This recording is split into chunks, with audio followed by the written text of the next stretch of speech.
কীর্তন জগতের সর্বকনিষ্ঠা, জ্ঞানহীন, ভক্তিহীন, কৃষ্ণপ্রেম মাধুর্যহীন আপনাদের অধম সন্তান মিতা মণ্ডল এবং আমাদের এই ক্ষুদ্র সম্প্রদায় হতে সকলের শ্রীচরণে শত সহস্র কোটি প্রণাম।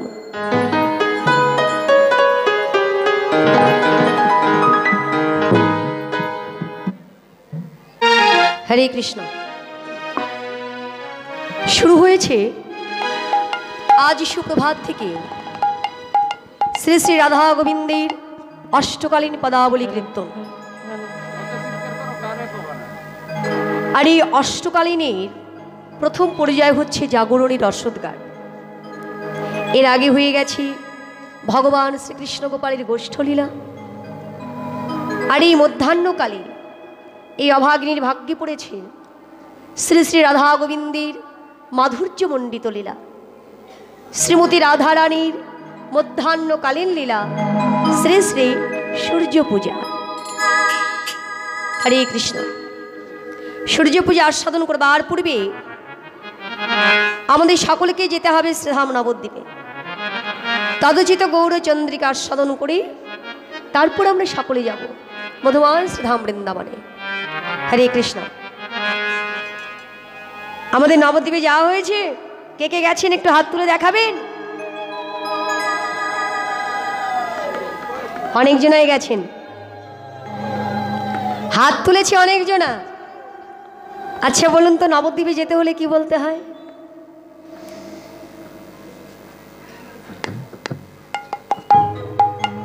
নবদ্বীপে যেতে হলে কি বলতে হয়? আচ্ছা বেশ, নবদ্বীপে যেতে হলে বলতে হয় রাধে রাধে। তাহলে বৃন্দাবনে যেতে হলে কি বলতে হয়? বৃন্দাবনেও রাধে রাধে।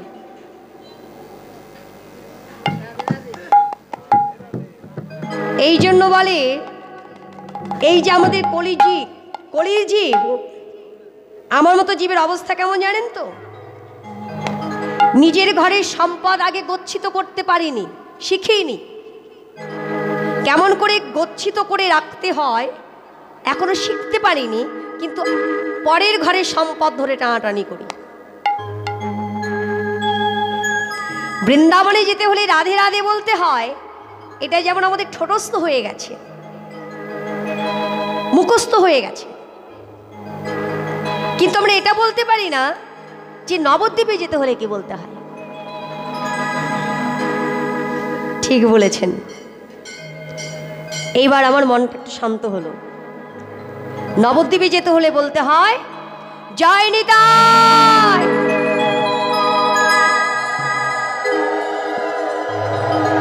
আমরা যেমন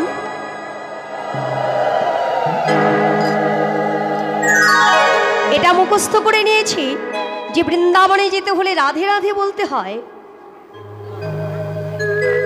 এটা আমাদের মুখস্থ করে নিতে হবে যে নবদ্বীপে যেতে হলে বলতে হয় জয় নিতাই। কিন্তু কেন বলতে হয় এটা একটু বলে দিই। বৃন্দাবনে যাবার পথে আমরা রাধে রাধে বলি এই কারণেই, বৃন্দাবনে যে অনাদিরাদি গোবিন্দ ভগবান শ্রীকৃষ্ণ, তিনি হচ্ছেন পূর্ণ বিষয়। বিষয়কে কখনো সরাসরি ধরা যায় না, বিষয়কে কখনো সরাসরি জানা যায় না। তাকে ধরতে গেলে, তাকে চিনতে গেলে, তাকে জানতে গেলে আশ্রয় নিতে হয়। শাস্ত্রে বলেছে, আশ্রয় করিয়া ভজে তাহে কৃষ্ণ নাহি ত্যাজে, আর জীব মরে অকারণ। তাহলে আশ্রয় নিতে হচ্ছে কার চরণে? বৃন্দাবনের অধীশ্বরী ভগবান শ্রীকৃষ্ণের আহ্লাদিনী শক্তি, প্রেমময়ী করুণাময়ী শ্রীমতী রাধারানী। রাধারানীর কৃপা হলে তবে আমরা বৃন্দাবনে যেতে পারব। আর বৃন্দাবনে গেলে করুণাময়ী রাধারানীর কৃপায় আমরা গোবিন্দ চরণ পাব। ঠিক তদ্রূপ নবদ্বীপে যেতে গেলে, নবদ্বীপে যে শ্রীকৃষ্ণ চৈতন্য মহাপ্রভু, তিনিও পুরনো বিষয়। তাকে জানতে গেলে, তাকে চিনতে গেলে আমাদের আশ্রয় নিতে হবে জগৎগুরু প্রেমের ঠাকুর শ্রী শ্রী নিত্যানন্দ মহাপ্রভুর চরণ। তাই সবাই মিলে আমার সঙ্গে একত্রিত হয়ে সেই নিত্যানন্দে নামে জয়ধ্বনি দিয়ে নিতাই চরণ আশ্রয় করে আমরা নবদ্বীপ লীলা প্রবেশ করব। কেমন? হরে কৃষ্ণ। জয় জয় নিতাই গৌর সীতানাথ প্রেমানন্দে নিতাই গৌর হরি বল, নিতাই গৌর হরি বল, নিতাই গৌর হরি হরি বল, নিতাই গৌর হরি হরি হে মশায়ে অতি গোরা, অতি গোরা, হে মশায়ে অতি গোরা,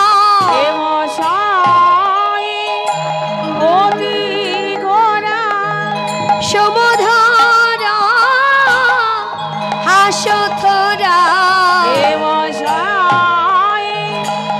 অতি গোরা, সুমধুর হাসথরা, জগজন নয়নয়ান আহায় আহা মরি রে, জগজন আনন্দ আর ধরি না, জগজন আনন্দ আর ধরি না, জগজন আনন্দ আর ধরি না, জগজন গৌরী বদনে দর্শন করে গৌরী প্রিয় ভক্তগণে, গৌরী প্রিয় ভক্তগণে, গৌরী প্রিয় ভক্তগণে জগজন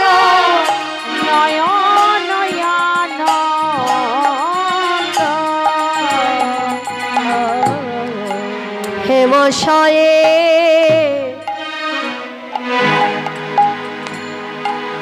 অতি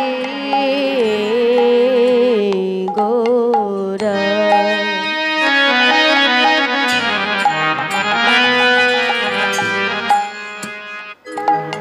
আমার গোরা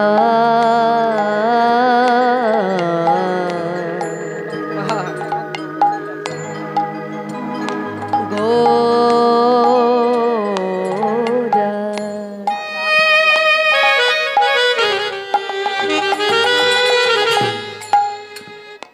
আমার গোরা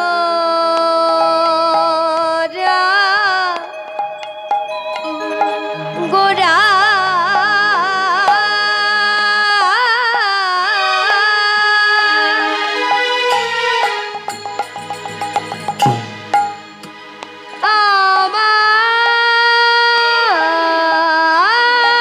আমার গোরা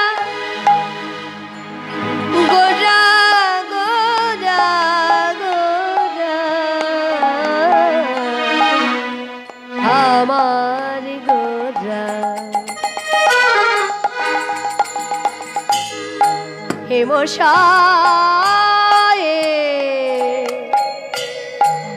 অতি গোরা, সমধুর হাসথরা, জগজন জগজন একারে নয়, জগজন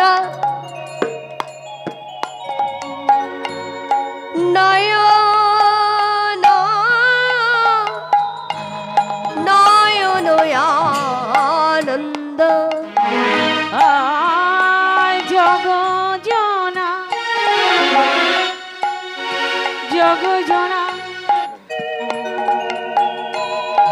নয়ন নয়ানন্দ,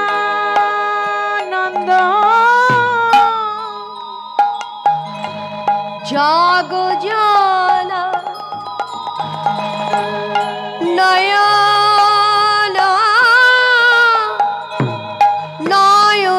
নয়নয়ানন্দ, আহা আনন্দ ধরে না, আনন্দ ধরে না, না না আনন্দ ধরে না, আনন্দ ধরে না, গৌরী বদনে দর্শন করে আনন্দ ধরে না, গৌরী বদনী দর্শন করে আনন্দ ধরে না, গৌরী বদন দর্শন করে আনন্দ ধরে না। আমার গৌরবদন দর্শন করে ওগো গৌরী প্রিয় ভক্তগণে গৌরী বদন দর্শন করে তাই গৌরী প্রিয় ভক্তগণ, দর্শন করে গৌর প্রিয় ভক্তগণ, আনন্দ ধরে না।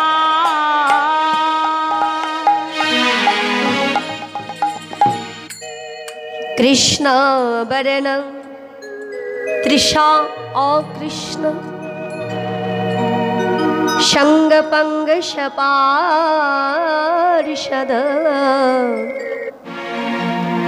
যজ্ঞ সংকীর্তন প্রাক্তে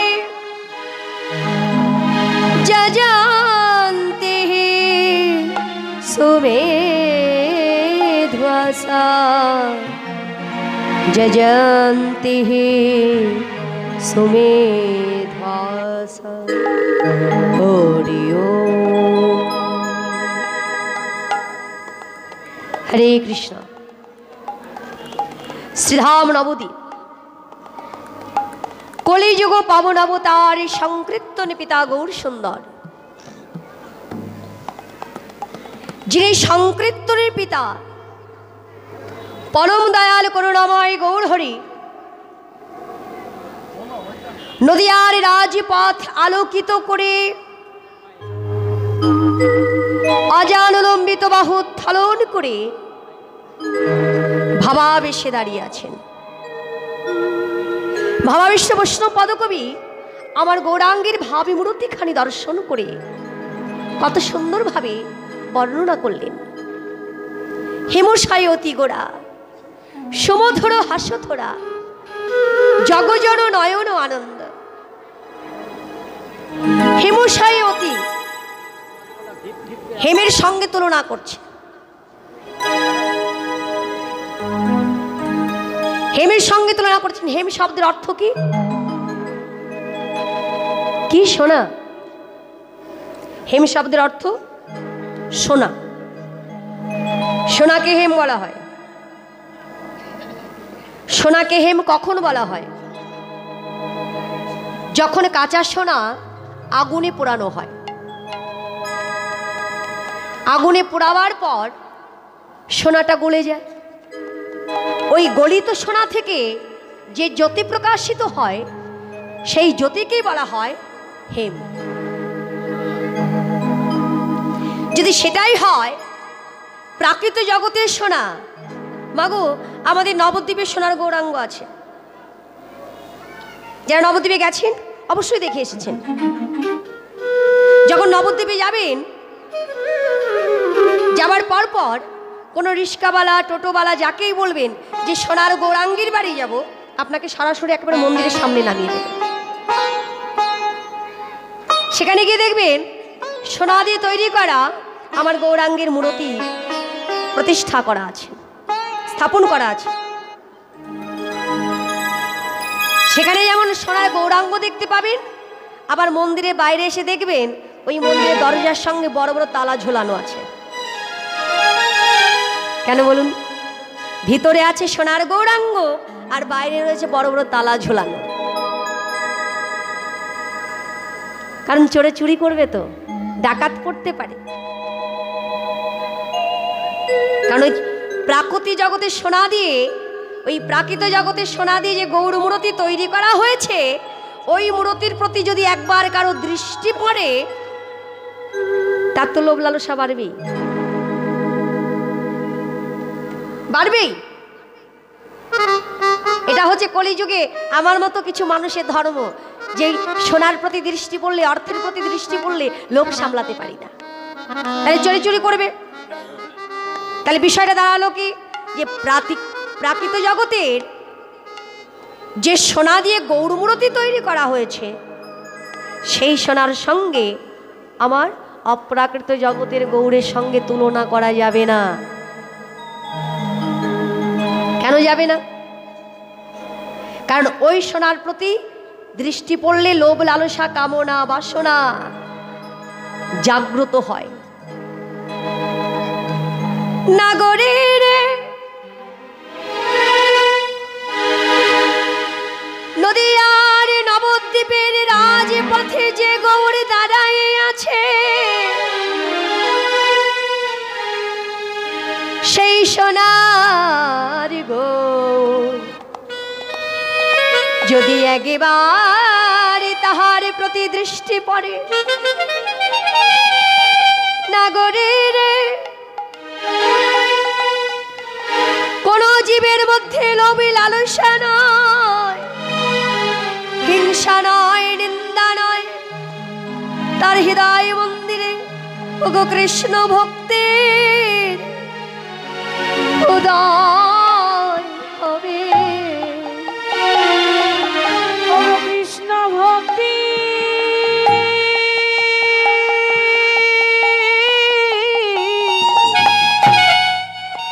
উদয় হয় গো। ও তার কৃষ্ণ ভক্তি উদয় হয় গো। ও তার কৃষ্ণ ভক্ত উদয় হই গো। যদি আমার গৌর সোনা নয়নে দেখিতে পারে, তার কৃষ্ণ ভক্তির উদয় হয় গো। ও যদি কেউ গৌর সোনা নয়নে দেখিতে পারে,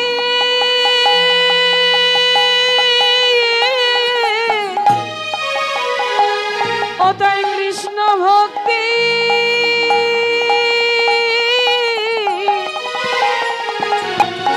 উদয় হয় গো। যদি আমার গৌর সোনা নয়নে দেখিতে পারে, তার হৃদয় মন্দির আলো হবে। গৌর সোনা নয়নে দেখিতে পারে, তার হৃদয় মন্দির আলো হবে। গৌর সোনা নয়নে দেখিতে পারে, তার হৃদয় মন্দির আলো হবে। গৌর সোনা নয়নে দেখিতে পারে। যে জানহা গৌরী বলে